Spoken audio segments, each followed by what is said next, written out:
The core of Star Wars is an understanding of the Force. Listen to how George Lucas explains it. I mean, you got the dark side, the light side. One is selfless, one is selfish. And you want to keep them in balance. What happens when you go to the dark side is it goes out of balance, and then you get really selfish and you forget about everybody, and you ultimately lead yourself, because when you get selfish, you get stuff, or you want stuff. And when you want stuff and you get stuff, then you are afraid somebody's going to take it away from you, whether it's a person or a thing or a particular pleasure, experience. Once you become afraid that somebody's going to take it away from you, or you're going to lose it, then you start to become angry, especially if you're losing it. And that anger leads to hate. And hate leads to suffering.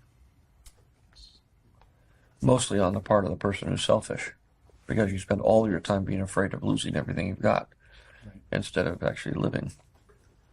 Where joy, by giving to other people, you can't think about yourself, and therefore there's no pain. But the pleasure factor of greed and of selfishness is a short-lived experience. Therefore, you're constantly trying to replenish it. But of course, the more you replenish it, the harder it is to, so you have to keep upping the ante.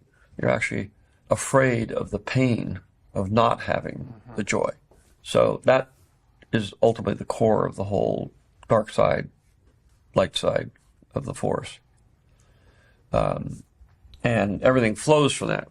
Obviously, the Sith are always unhappy because they never get enough of anything they want. Mostly their selfishness centers around power and control.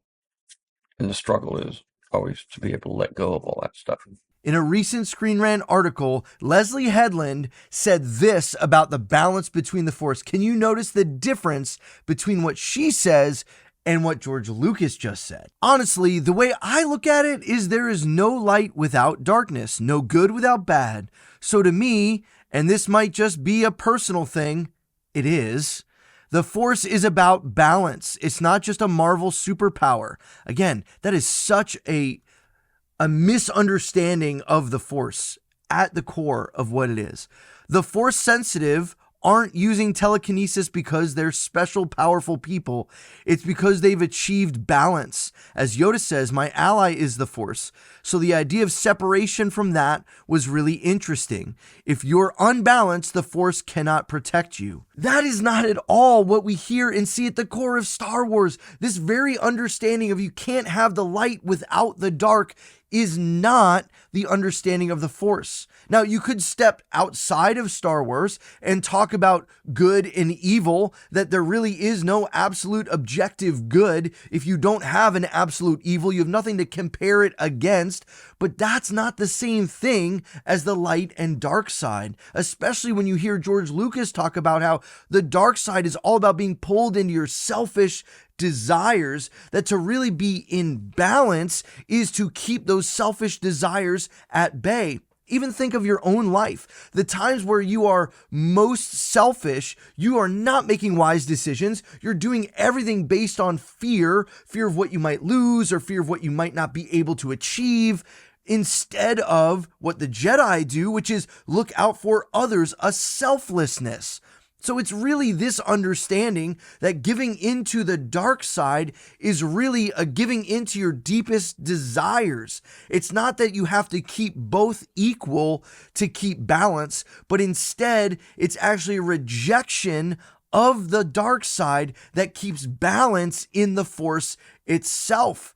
You are not your most balanced human being when you are both selfish and selfless. That makes no sense. But that is what Leslie Headland is bringing to Star Wars, a complete rejection at the core understanding of what the Force actually is. Now, I'm going to be honest, I've been trying to stay positive about the Acolyte show. I know there's a lot to nitpick at and a lot to get frustrated about. But when I hear things like this, forget about all of the other stuff that people have said. It's things like this that actually worry me about the writing, about the structure of the show, about this show even having anything really to do with Star Wars truly. I don't know, that's just my opinion. Let me know yours down in the comments below, and I'll catch you on the next one. Remember, the Force will be with you always.